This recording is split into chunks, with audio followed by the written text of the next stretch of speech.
Thank you. Thank you. Thank you. We won. We fucking won. We're the best.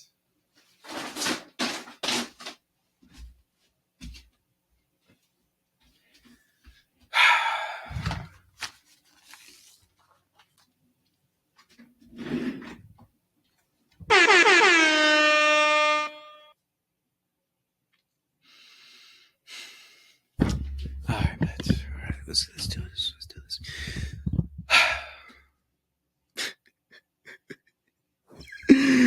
Why do you make me suffer, Barca? Why? What have I done to you, motherfucker? What is up, guys? Welcome back to another episode of Barca Talk, where today we are going to talk about the Champions League fixtures that haven't happened this week. Specifically, we're only going to talk about Barcelona and Real Madrid. I'm recording this literally a couple minutes. The game literally just ended of Barcelona, like 10 minutes ago. So these are my direct feelings after the match, after this, should I say, mid-match from Barcelona. Mid-match. But yeah, that's what we're here to talk about today. So for those who are new to this Barca Talk, we talk about the best team in the world, the best team of all time, Barcelona. We're the top of the league. We're better than Madrid this season. We beat them 4-0. Madrid cry, blah, blah, blah. Yeah, cool. We talk about Barcelona. We talk about their rivals, specifically mostly Real Madrid. We talk about any news regarding Barcelona. So if you're new to this channel, make sure to like, subscribe, favorite, hit the notification bell for every time we upload, and make sure to show to your local Barca fans who love Barcelona, who want to hear about Barcelona, who want to hear me talk and ramble about the best team in the world, and to your Madrid fans who want to hate whatever the fuck, any fans in general about football. Those who only watch the Premier League, don't watch shit about Barcelona. Here you go. But yeah. Let's talk about it. So yesterday, today's obviously, again, like I said, this is literally a couple minutes after the game against Borussia Dortmund. And yesterday, Real Madrid played Atalanta away. But we're going to talk about the Barca game first. Let's talk about it because these are my raw feelings, raw feelings. And since this is mostly about Barca, I'll keep the Madrid game for later. So these are my raw feelings about what I just witnessed. 90 minutes of what I just witnessed. And I just got a notification that... All right, I'm back. So yeah, like I was saying, I just got a notification that Lamine Yamal was apparently named the man of the match for this game. Would I give it to him? I don't know. It's kind of tough to say, but let's talk about the match. Obviously, Barcelona lined up today with literally our best lineup you can think of. If we had a fully fit team, this is the exact same lineup we would come out with. Like, maybe, again, change Iñaki for Ter Stegen, maybe put Araujo in there somewhere for Inigo if you want. But besides that, this is our best lineup. This is our best team we can put out this season with everyone fully fit. Frankie, Gavi, everyone. Again, besides maybe Ter Stegen, this is literally our best lineup. The way that Kubarsi and Inigo have been playing, they deserve to be playing these games. They deserve to be starting. So again, this is our best lineup with everyone available. Inaki Peña in goal.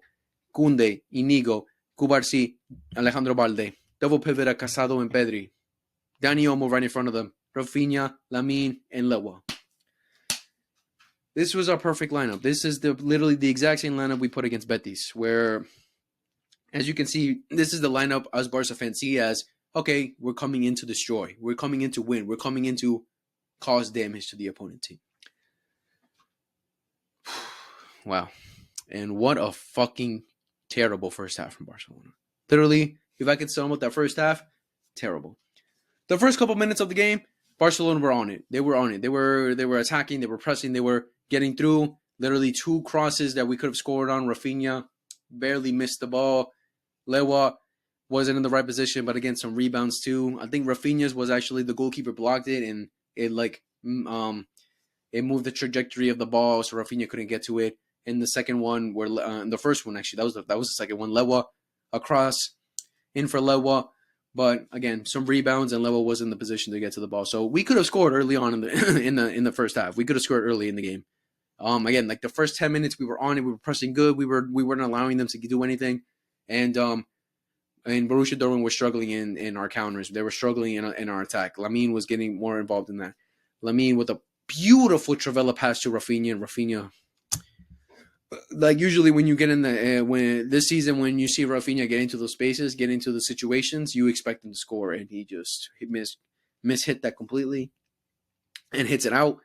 But besides that, nothing from Barcelona. From there on, the Borussia Dortmund started to compact himself well, started playing as a unit, and we're playing very tight, and we're giving us a lot of problems in our attack, where to the point where we were literally uncreative, we weren't attacking enough, and literally any shots that we took at the goalie were straight at the goalie. Like literally, it was just easy saves from Kobo, where we weren't like causing major danger to Borussia Dortmund in that first half at all. While Borussia Dortmund, Borussia Dortmund weren't the best either, but again, they were defending perfectly. They were defending very well. They weren't allowing us to play how we wanted to play.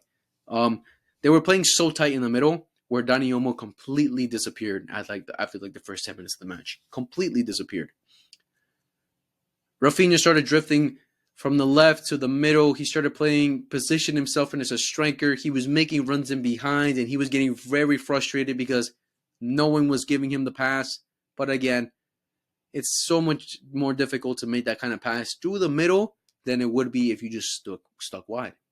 And he was getting frustrated, but I'm like, bro, you're not gonna get the ball from there because, like, it's difficult enough to make that kind of pass in between two giant defenders, two giant center backs, and then a perfectly weighted pass for you to control it through the middle, and then you have the goalie is going to potentially come out at you. Then it will for you to just stick wide, and we can over the top it through the ball to you from there, and you have more space in case the pass isn't great or if you take a bad touch or whatever, and you have only one defender to deal with it rather than two good defenders in the center backs from Schlotterbeck and Emre Can, who had a really good game, to be honest. But Rafinha was completely like out also in that game. Besides Dani Olmo, again, they were playing so tight in the middle that gave us zero options to the middle. So Dani Olmo was literally just walking around in the middle, not doing much at all. Lamine Yamal, I think he created something, but it wasn't enough from Lamine. Like some kind of saying, like I'm kind of surprised that he got man of the match. Because he probably got man of the match because we won the game and he was putting up the most like dangerous chances, but I don't think he had a great game either. I don't think he had an amazing game from what you normally expect from Lamine. Like every time he gets the ball, you expect something to happen, and there were like a lot of times where that just didn't happen this game. But the clear cut chances that we did have, it did come from Lamine though. So that's I guess that's why he would probably get man of the match because he was critical in us getting the win today too. But not a perfect performance from him. Lewa, I said it in the stream. Like Lewa, the only way he's ever going to be impactful in this game is if the teammates around him are playing good. Like he's not going to do much for you. He's not really going to offer you much, especially like trying to drop deep because they were already way tight in the middle, so he was completely out. That's why he was drifting wide a little bit, just trying to get some involvement in. But you're not going to get anything from Lewa unless the rest of the team is playing good. If no one is playing good, then you're not gonna get anything from Lewa, especially goals. So Lewa, I really can't say much for him.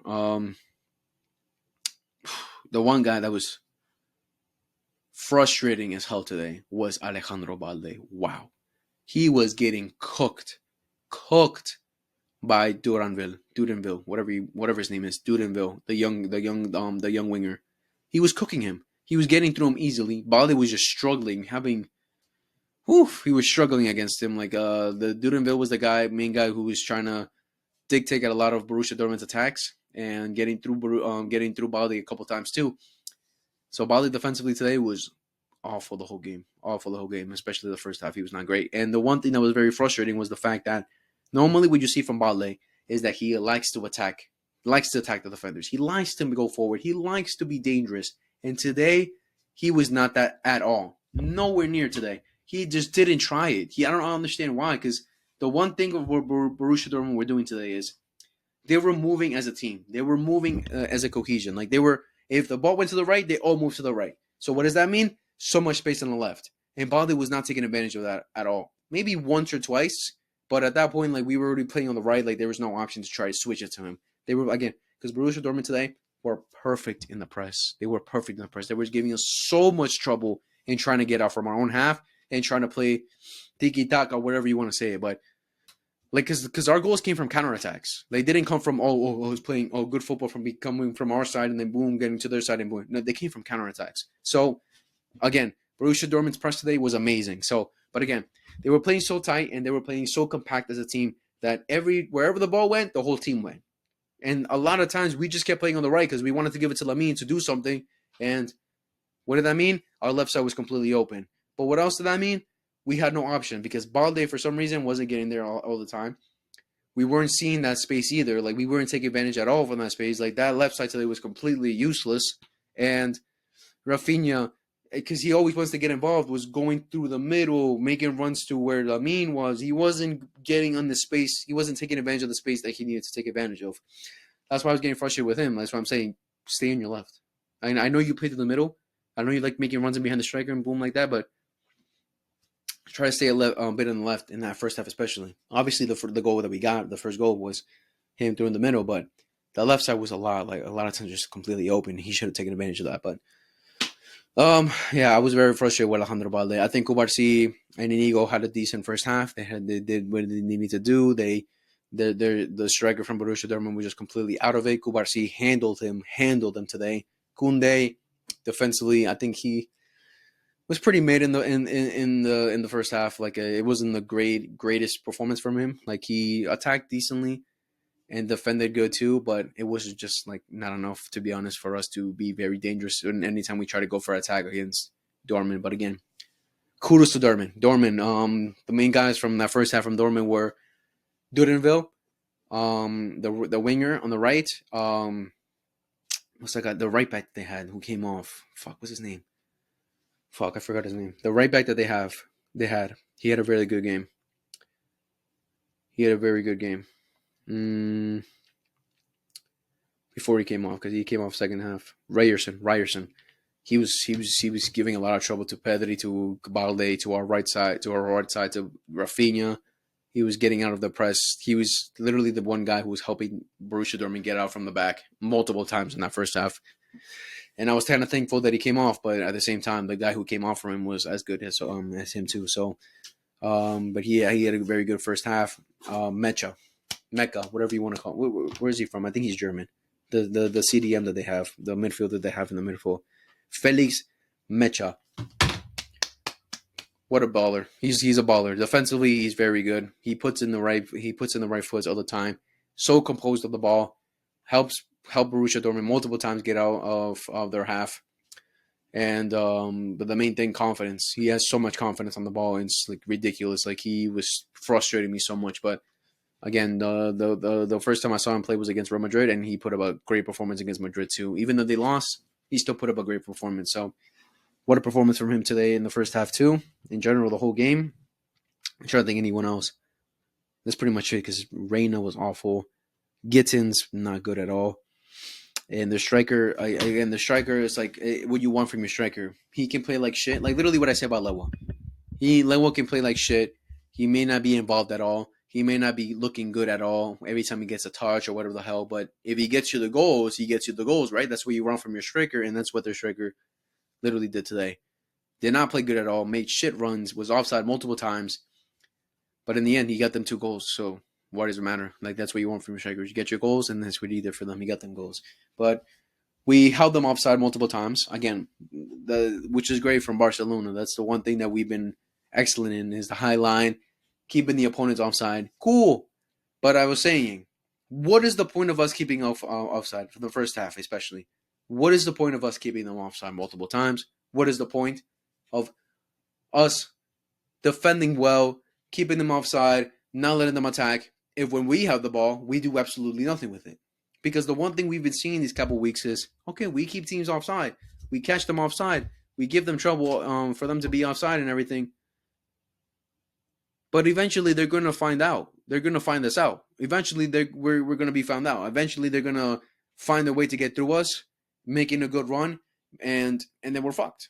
Because if they get through us playing a high line, then what can we do? We don't have an Araujo coming on or Araujo in the pitch who's gonna boom zoom and get back quickly enough for us to defend that. And that happened today. That's literally how they got the 2 goals. I mean, not 2 goals. The second goal, I should say, not the first goal. But man. So I was like, that's why I was very frustrated. I was like, Barca, we need to do something now, because if we don't, then we're fucked. Because we're not doing anything with the ball. So and Borussia Dortmund, every time they attacked, they looked dangerous. Like it looked like something was gonna happen, and I was shook the whole stream. I was shook. So yeah, thankfully we didn't concede in the first half, but at the same time we didn't do much either. And for those who don't know, I actually made the bet that if we lost, I would have ate this. Thank God we got away with it. But all right, now into the second half. The only change that was made from either side was Ryerson came off for young Quoto, the ex-Girona player. That's what I was like. I streamed like I seen him before. Where did I see him before? Oh, okay, he played for Girona last season. So he came on for Ryerson. I think Ryerson maybe had a knock or something. I don't know what happened, but he comes on, and honestly, it wasn't like there was much of a difference between him and Ryerson. He did very well coming on too, but second half again, struggling so much from Barcelona to get out of the press. Again, kudos to Borussia Dortmund today. They pressed us amazingly today. They did a great job in pressing us. And they were playing so compact as a team, playing as a unit, honestly, and giving us so much trouble to get out of our own half, giving us so much trouble to cause any danger anytime we were trying to play from our half and going to their half and attack. Like, again, a lot of our attacks just came from counterattacks, like them losing the ball in our half and then boom, us playing it quick and trying to get them out, trying to cause danger on the counterattack. But again, kudos to them. They gave us a trouble, but thankfully we took advantage of what we needed to take advantage of, and that's when we got the first goal. I'm trying to think how we got the ball back. I forgot how we got the ball back, but Dani Olmo gets away from Mecca. I don't know how to say his name, and makes a great pass to Rafinha. On the stream, I didn't celebrate it because I thought he was offside. And then they showed it back. He wasn't offside, thankfully. And Rafinha, great finish. That's a him moment. That's literally a him moment from Rafinha because he had Yamal clearly onside for a sweaty. He could have easily just squared it to him and Yamal would have hit it in. But that's a him moment from Rafinha. He's like, fuck that. I'm him. I'm going to take it. And boom. Slotted it. Bottom right corner. Golazo. Vámonos. Barca will 1-up. Deservingly, I wouldn't say much. Like, yes, we deserved it, but thankfully we did. I should also say Iñaki Peña had a great game too. Like he did what he needed to do. Again, the 2 goals he really couldn't do much.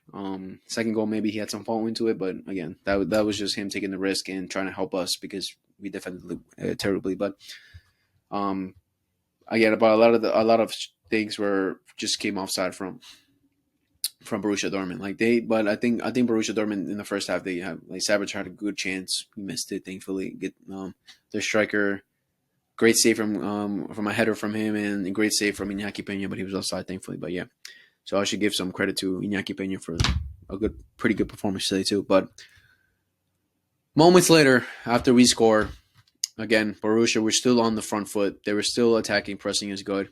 They were still getting the ball multiple times. We kept on giving the ball up stupidly, like we did for their first goal. We were on the counter. Dani Olmo has the ball. And I don't know what the fuck was going through his head. He had Lamine Yamal on the right. A defender was next to him, but he could have just made a simple pass to Yamal, and Yamal would have probably cooked that defender and gotten through. We would have caused some danger there. But he saw someone on the left. I don't know who was on the left. I forgot who it was. But he saw someone on the left. They had space. But Quoto was coming back to, get in position to defend that. He makes the switch over to the left side. But Quoto perfectly comes, intercepts it, and boom, they're on the attack. Cross in, and Kubarsi pushes Guiarse, whatever. I don't know how to say his name. Guiarse, the striker for Borussia Dortmund. Clear penalty. What can I say? But again, I blame that fully on Dani Olmo because he had a simple pass for Yamal, but instead tries to switch it, and that's when they hit us on the counter, and that's how they get their penalty. later on. But so I blame that completely on Dani Olmo. If you saw on the stream, I was pissed on him. But yeah, what more can we say? Yeah, so clear penalty for Borussia Dortmund. Giarse, the striker, steps up, takes it. Good, well put penalty. I don't know what kind of diving Yankee Peña went for there. Like he dove to the right side, but he just didn't drop, like go low. He just like went like and it went under him, so he really couldn't save it or anything. But 1-1 for Borussia Dortmund, and that was very frustrating because at that point Borussia Dortmund were the ones attacking and looking way more dangerous than Barca again, because all of our goals literally just came from counterattacks, like literally just us getting the ball back quickly and then boom, attacking them, which is good, cool, but it's like it wasn't a dominant performance from Barcelona that you would at least try to expect. But yeah, they were on the front foot, they were attacking us a lot, but thankfully we took advantage of our chances. Ferran Torres, Ferran Torres and Fermin Lopez come in for Rafinha and Lewandowski. And then Ferran Torres, El Tiburón, the impact sub, comes in and he scores. He scores as he comes in. Trying to remember how it was. Jules Koundé makes a cross into the middle, and it lands for Ferran Torres after a deflection, if I'm not mistaken. Ferran Torres was completely onside because Schlotterbeck completely left him onside, and he squares it in to put us up 2-1. Great impact stuff from Ferran Torres. Great decision from Flick. Again, at that point, I was like, all right, it really doesn't matter, because I was kind of confused at why we took a Rafinha, just because Rafinha, as much as he wasn't having a great game, he still caused danger, and I think that was one of the major mistakes that we made against Betis. Even though Ferran scored, it's just like he wasn't great either, but against Betis. So I think that was one mistake that we did. So I think this could have potentially been a mistake, but well, it turned out to be a great choice from Flick to give the trust to Ferran to come in, and he scores. He puts us up 2-1. And then again, then Borussia Dortmund again, still on the attack, still defending us well. We just kept on losing the ball stupidly. Like I wish Pedri was just going forward a little bit more, because he would have told everyone, "Give me the ball and I'll control the tempo. I'll control the game." But Pedri was basically defending most of the time, because anytime Ferran got the ball, for me, Frankie, who came on, who was completely shit. Yamal, like every time we were on their side with the ball, we just gave it up stupidly and just allowed them to just kid us back quickly, because they were playing quick as possible, because they kept playing it to Gittins, because Gittins was open a lot of the times, because we were playing tight in the middle, and we were keeping the wide spaces completely open. So they kept giving it to Gittins, and Gittins like again as much as Gittins did give you, he wasn't great. He's still a quick player. And I was scared that Koundé was going to get cooked at one point. And there were a couple of times where Koundé did get cooked, and they made some crosses and some dangerous crosses into the middle. Like there was one cross for the striker, for Gasarai, whatever his name is, where thankfully he hit it over the bar, but he could have easily put them up he could have tied it up with that goal instead of the second goal that they got. But it was looking very dangerous on the left side. But again, we just kept on losing the ball stupidly. Frankie came on, and literally it wasn't like a major change in our control of the game. But yeah, frustrating as fuck. But then Dortmund get the second goal with a great pass from Couto, from a great run from Gross, who comes on also. And when he came on, I was shocked, because I was like, fucking hell. The one thing this guy's good at is making passes. Those late passes, those final third passes, he's great at that. The ex-Brighton player. So I was like, fuck. And look, he makes a beautiful run from a great pass from Couto, from Inigo Martinez. That was Inigo's fault too, because he tried to make the pass to Balde, I'm pretty sure, who was on the left side, and they intercepted, and then Couto makes the one-time pass to Gross, who makes a beautiful run, gets in between us, and then squares it to get Sarai, and then all he has to do is just tap it in, hit it in easily. And then 2-2. Borussia Dortmund tied up yet again, and I was like, fucking hell, bro. We just have potential of losing this match. Because, again, every time, just kept on losing the ball stupidly. Our attacks weren't great at all this game. But yeah, again, Borussia kept being on the front foot, pressing well, kept giving us struggles. We couldn't get out of the press. We were struggling massively.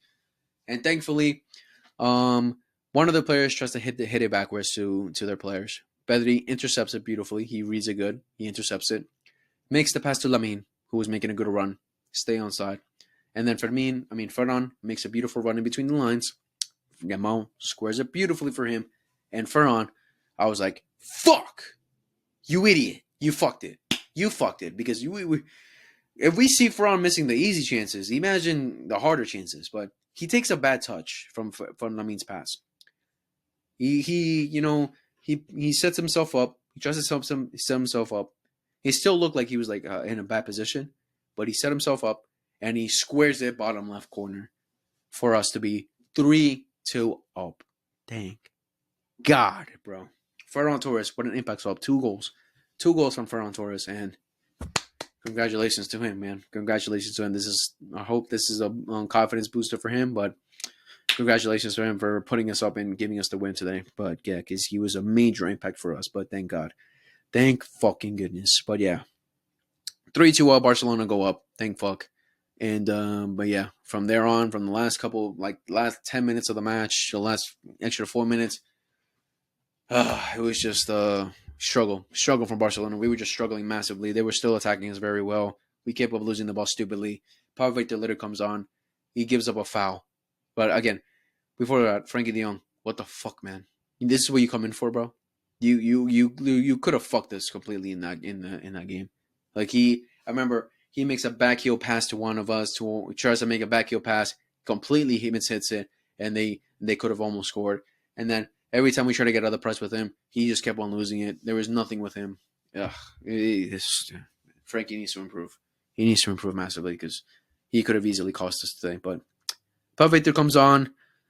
I was low-key kind of asking for Pau Victor just because, energy, good press. He's a beast. So, he comes on and he gives up a stupid foul in the last minute of the game. A stupid foul for a free kick for Borussia Dortmund. Very close to our box. Gross was taking it and I'm like, we're fucked. It's done. It's over. All that effort for nothing. Gross puts it in. Schlotterbeck wins it, and then thankfully he hits it over the fucking bar. But yeah.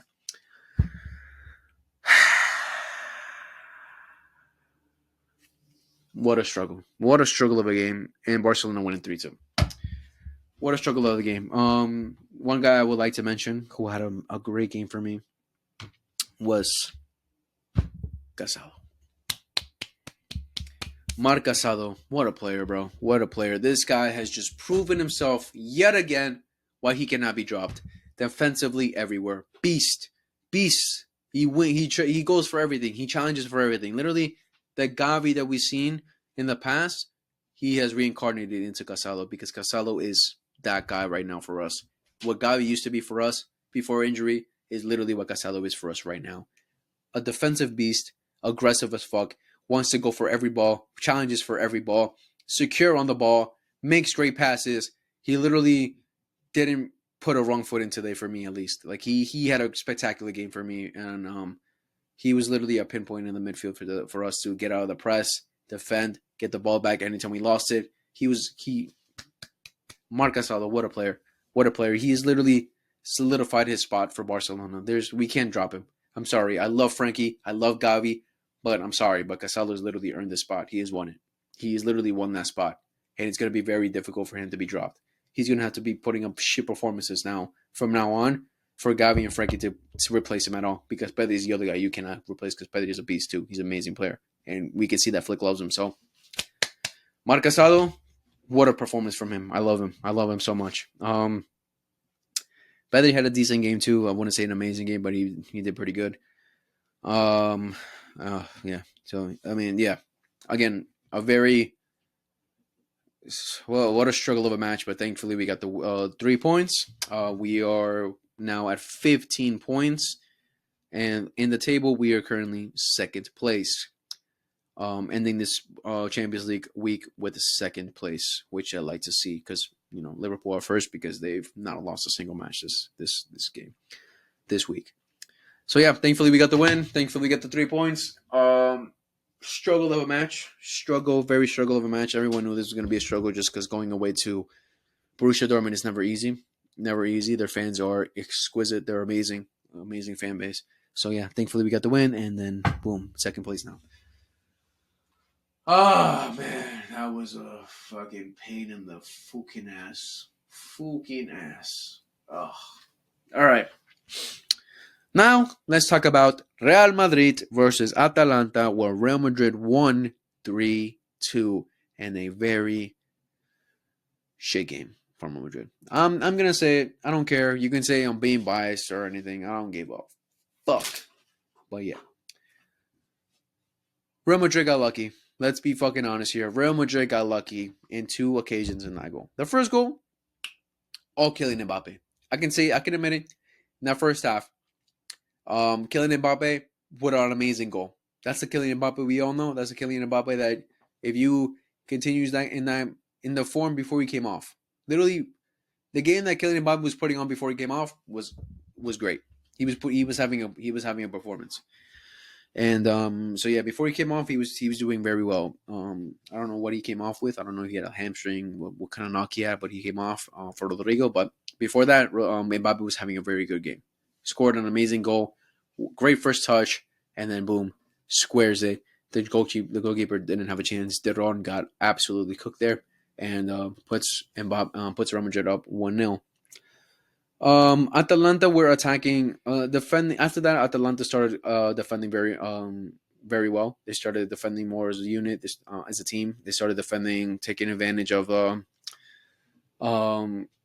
not taking advantage, but they restructured themselves good after that. Like they started like concentrating more. They started concentrating more after that goal, because the one thing I was seeing a lot is that, and that's why I was like, thankfully Mbappe came off, because I think if Mbappe stayed on, they probably would have won by more. Mbappe probably could have scored more. But they were leaving, since they were playing like a five in the back with wing backs going forward a lot and literally keeping three defenders back. They were leaving a lot of space in between those defenders. And Mbappe was taking advantage of those spaces.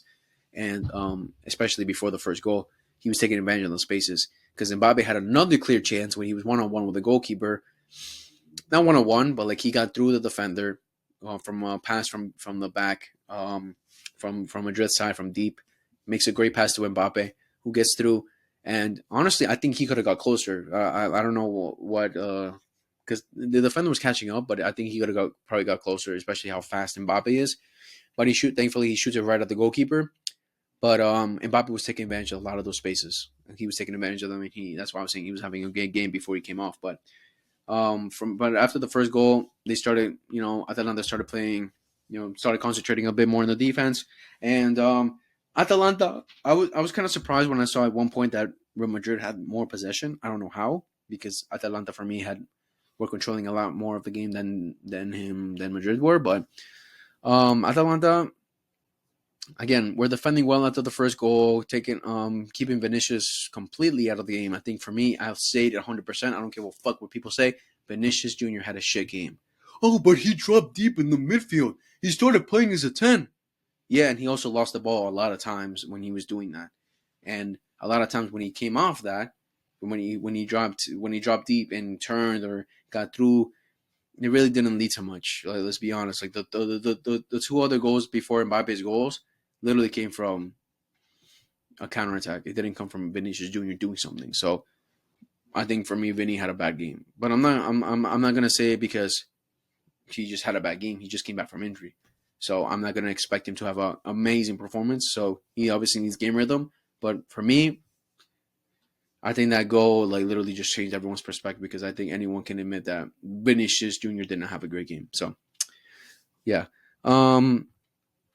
But yeah, first half, Vinny was completely out of the game. Rodrigo comes on. Rodrigo was literally a man. Like, Madrid were playing with a man down with Rodrigo. He did absolutely nothing the whole game when he was on. I say the two main guys, I said it on the stream too, guys. I streamed this match. The two main guys for Madrid in that first half was Rudiger and Bellingham. Wait, did I say Bellingham? Because I also mentioned Brahim. Brahim had a pretty good performance too. Rudiger and Bellingham. Bellingham all over today, everywhere he needed to be. Defensively, was defending very well, starting dictating a lot of the attacks, going forward a lot when they needed him. But the main thing was his pressing, and he was everywhere on the pitch. what you want for your midfielder, what you want from a player like Bellingham. Great performance in that first half. And Rudiger, wow, was completely on it that match, completely locked up De Ketelaere. De Ketelaere had a shit match because Rudiger just locked him up the whole match. Wow, Rudiger, what a performance in that first half. Complete monster. He's hilarious, bro. He's hilarious because he has that passion. Like he's like you could say he's a passion merchant, whatever you want to say, but he has that passion. He has that aggression. He has that, aggressiveness that you want from your center back, where he's gonna completely lock up your defender. That's the best Rudiger I've seen this season so far, because he's not had an amazing season, but that was one of his good games this season for sure. Completely took out the Ketelaere, who you would expect is one of Atalanta's main attackers, main threats besides Lookman. But yeah, the Ketelaere, they were completely locked up by Rudiger. Rudiger, great performance in that first half. Fran Garcia and Lucas Vazquez, not really much you can really say about them. Not great from them. Tchouaméni, again, did a good job besides giving up the penalty. Before that, he was doing a very good job because Atalanta kept attacking, but again, they just kept crossing. They kept crossing. I think from Atalanta's end, it was Lookman and Bellanova who had a great game. Bellanova was attacking a lot, defending. He was all over the place on the left side of Madrid and on the right side for Atalanta. He was coming back and forth, attacking, dictating the attack, getting out of the press, getting out of their half. He was the main guy for Atalanta in that first half. And Lookman, obviously, we can all say that Lookman was completely and utterly let down by his teammates today, because what a performance from him. He was absolutely cooking Lucas Vazquez. He was the main threat for Atalanta in the whole game. So yeah, what a performance from Lookman. But yeah, so again, Madrid go up 1-0 first. Again, what I say, a great game, a great goal from Mbappe. But after that, it was mostly Atalanta attacking. Again, Madrid did have another clear chance. I think the clearest chance after that was, besides the two from Mbappe, was the one from Bellingham, where he puts a good cross into Rudiger, and Rudiger mishits it and it goes out. But besides that, it was Atalanta holding onto the ball more, defending well, keeping Vinny and Rodrigo locked up. But Brahim, again, I think he had a pretty good first half, dropping deep, helping Madrid get out of the press. He did had a pretty good first half. But Atalanta were very wasteful in the attacks, didn't do much. They just kept crossing into the middle. The Ketelaere again said he was completely locked up on this right side. I think if he played more through the middle, he probably could have been more impactful, but no. The main attack, the main threats from Atalanta were coming from Lookman and their wingbacks. Those are the guys who were, helping out a lot for Atalanta to try and do something. And that's how they got the penalty from one of their wingbacks from the left side, who cut in, made a good run, and Tchouaméni clips him. You can say it's soft. You can say it's a soft clip, but any sort of contact that a player gets in the box, they're gonna just trip it. They're gonna fall, and go for a penalty, right? Because if VAR goes back and checks it, like, oh, he touched him again, because how it looks in slow motion is completely different how it looks in real time. Like in real time, that attacker is going quick, and even the slightest touch can put him off balance and boom, he falls. In slow motion, it might look soft because he barely touched him, but still, it's different. Slow motion, real time, and Tchouaméni touched him, and he falls. Boom, penalty for Atalanta. Literally in the last seconds of the first half, because I think they only had like 1 minute. So literally the last seconds. Great pass from Lookman to Kolanaski, whatever his name is, the ex-Arsenal player who makes the run in. Tchouaméni clips him, and then penalty for Atalanta. De Ketelaere steps up, and a good penalty. Good penalty from De Ketelaere, who squares it. Not squares it. He hits it almost top right. But yeah, 1-1 in the first half. 1-1 going into the second half. And it was like what you would expect from Madrid fans, from Madrid, and for this match from Madrid, because again, Madrid could not afford a win. Could not afford a tie, and they most certainly could not afford a loss. So they needed to win this game 100%. Atalanta, obviously the 3 points will help them a lot, but they were in a pretty good position already before that, because before that match they were undefeated. So they were really in a pretty good position, but they also needed the win too to get them further up and stay up in the top 8. So Madrid needed 100% get this win. And what you would expect, a difficult match from Atalanta towards Madrid. I think any Madrid fan can admit that they were suffering during that match, because as much as Madrid got 2 quick goals and were up and looking comfortable. Atalanta was still heavily on it, heavily attacking, and heavily looking like they were going to score anytime soon. So, yeah, I know Madrid fans. I know you were sure. I know you were like this the whole game. That was your heartbeat. That was your heartbeat during that match because that was my formation. So yeah, in the second half, Atalanta come on, they're both on it, going back and forth, and then boom, Vinicius Jr.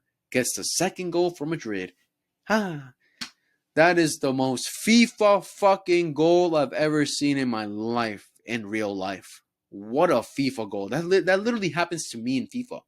I play amazing, I defend amazing, and then my stupid AI gets hits the ball back to the other opponent, and the opponent scores. Literally, what happened for Vinicius Jr.'s goal? Because,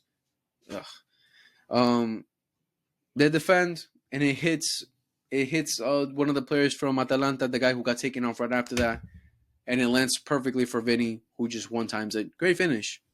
But, oh my God, that was so fucking frustrating because he was having such a shit performance and he gets that kind of goal. I'm like, damn, bro. So stupid. But yeah, he puts them 2-1 up. Moments later, Jude Bellingham gets the ball. Cooks the defender. I can say that. He cooked that defender. And then shoots it right at the goalie.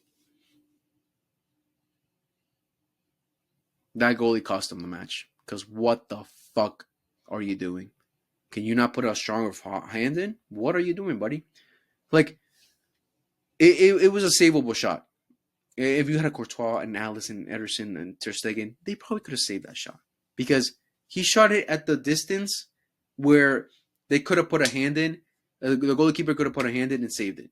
But this shit goalkeeper hits it, but not enough force to, throw off the trajectory of the ball, whatever the fuck you want to call it. And then it goes in and Madrid are 3-1 up, man. So frustrating. But from there on, Atalanta were still looking in the front foot. Rodrigo again and Vinny, even after that, were completely useless. Again, you can't convince me that Vinny had a great match. I don't care how many times he dropped deep to try to collect the ball. No, he did not have a good match. Rodrigo was awful too.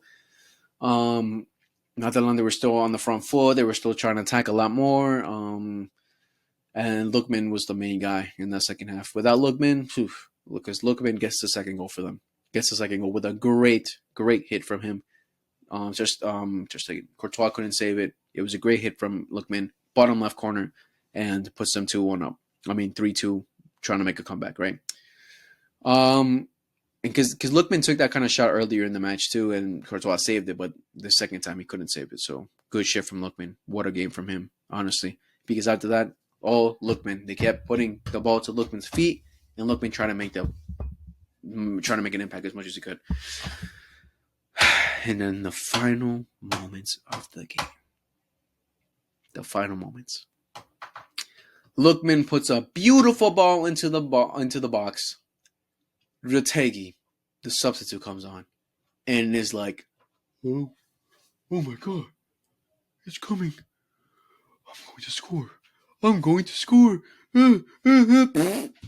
Hits it over the fucking bar. Oh my God, what the fuck, man? How do you do that? How can you be that bad, man? Oh my God. All you had to do was touch it. Just touch it and boom, goal. Okay, I understand it was a hard ball and very difficult. I don't give a fuck, man. He just had to touch it and it would have gone in. Boom. Boom. You look, it might have been outside. I don't know, but completely hits it over the bar and then game ends. Madrid win. Undeserved to win, to be honest. No Madrid fan can convince me that they put up a good performance at all. No Madrid fan can convince me that they deserve the win today. No Madrid can convince me of any of that because Atalanta were as good as Madrid were. If you want to say Madrid had a good game, Atalanta were as good, or you can even say better. But the main thing is, Lookman, you were let down today, buddy. You were let down today.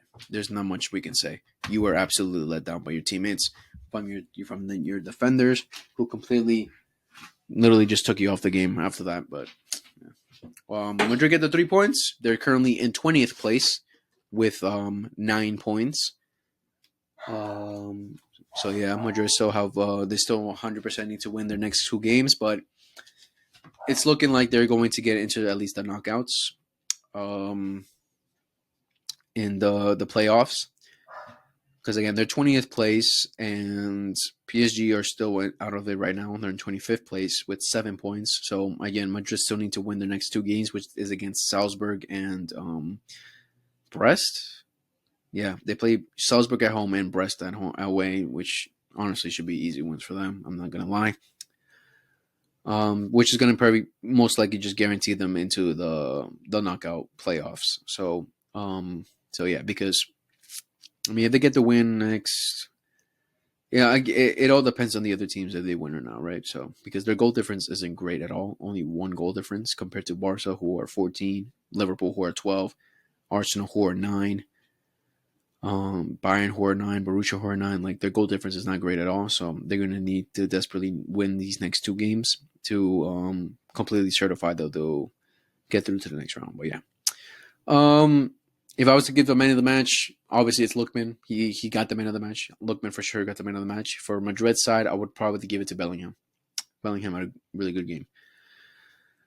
All right, yeah, those were the games. Those were the games for this week. Bittersweet.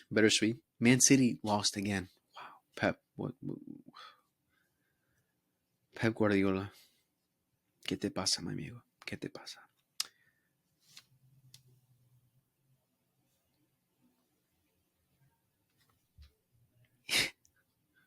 Fuck out of here. Frankie, man. What a shit performance. Frankie. I'm trying to see if any other news came out. Ferran Torres, they ask him criticism. I don't care. Good. I like to see that. We beat both the Giants of what's it called? Of Germany with Bayern 4-1 and now Borussia Dortmund 3-2. Barca are Ardemi. Hansi Flick owns Germany. Lamine Yamal, like I said, was named man of the fucking match for the match. Oh yeah, there was also a chance. Oh, I'm just looking at the picture right now. Look at this shit, bro. Because this was still 0-0. Look at that.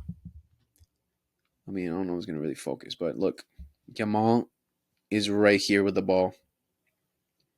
Rafinha completely open by himself. Because look at the other defender. He was getting dragged. This defender right over here. He was getting dragged. He's getting dragged into the middle. Rafinha open by himself. And Lamine doesn't fucking see him, bro. Fucking hell, bro. Or if he did see him, he just didn't want to give him the pass. Hansi Flick is currently giving his press conference, so we're not gonna get any news from that shit.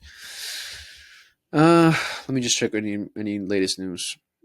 Obviously, Ronaldo Araujo is finally back into the squad. He came back into the squad today. Cool to see. Hopefully, we'll see some things from him later on in the season.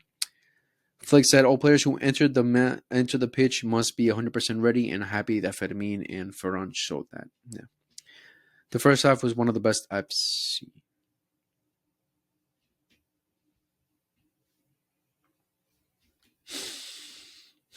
I don't know about that, buddy. I don't know about that. No, the first half was one of the best I've seen. We worked well with the ball and we were good in our positions, and I really like that. Okay, fair. Who else? What did he say? He said Rafinha is not injured. He's just tired. True. He was pressing a lot, and that was another thing that was frustrating. That our press was off it today. Suffering versus Dortmund. Suffering is not the right word. They have very good players. It is difficult to defend against them, but we did well. They scored because we made mistakes. True. We can always improve, practice in this, but today I want to congratulate the team. I have congratulated the team. The best thing today was the possession of the ball in the first half, and now the changes came with Ferran and Fermin. It's clear that the team believes in itself. Yeah, possession-wise, first half was good, but second half, oof. Nope. Casado said in the first half we controlled the ball, and in the second we were more effective. They equalized, but the team knew how to respond beautifully. Pedri is a world-class player. When I have problems, I always give him the ball. Playing alongside him is a guarantee. That is very true. Every time I see Pedri with the ball, I guarantee that we're going to control the game, that something's, we're going to do something. Ferner said, I came on to help the team because they were putting a lot of pressure on us, playing with Lamine Pedri. The whole team was playing a good game, and I just had to know how to get into the space to help the team, and that's how the goals came. True. I want to dedicate the victory to the Coolest who came here today. Nice. Fermin, Ferran, great impact. Great impact. The win, Flick said the win should give us confidence. And winning here in Dortmund is special. There was a lot of stake for both teams because it was a big step. We want to finish in the top 8, and the team has shown that it's all right. That was all the news. All right. Man, what a frustrating game. I'm stressed. I'm fucking stressed. But yeah, I hope you guys enjoyed that video. The video for today. The Barca Talk for today. Barcelona play on Sunday, if I'm not mistaken, against the Leganes. I won't be able to stream that match because I'll be at work. So I'm sorry about that. But I will rewatch the game when I have time and give you guys the Barca Talk for that week. The Madrid game, I'll also have to rewatch because I'll be at work for that game too. So I won't watch any of the games live, but I will rewatch them to give my opinion on them. So I hope you guys enjoyed this video. Make sure to like, subscribe, favorite, hit the notification bell for every time we upload, and make sure to share to your Barca fans. I love Barcelona. This chip will be intact for the next time. I'm thinking the next time will be against Atletico Madrid. The next bet will be against Atletico Madrid just because this is low-key kind of a good luck charm. I bet it against Barcelona for a Clásico, and we won it. I didn't have to eat it. I bet it against Real Madrid versus Liverpool, and they lost. I didn't have to eat it. And I bet it today for Barcelona versus Borussia Dortmund, and we won, so I didn't have to eat it. So that's a low-key, a good luck charm. I might have to bet it against Atletico Madrid because we need 100% to win that game. So, again, much love for everyone that's been watching these Barca Talks. Again,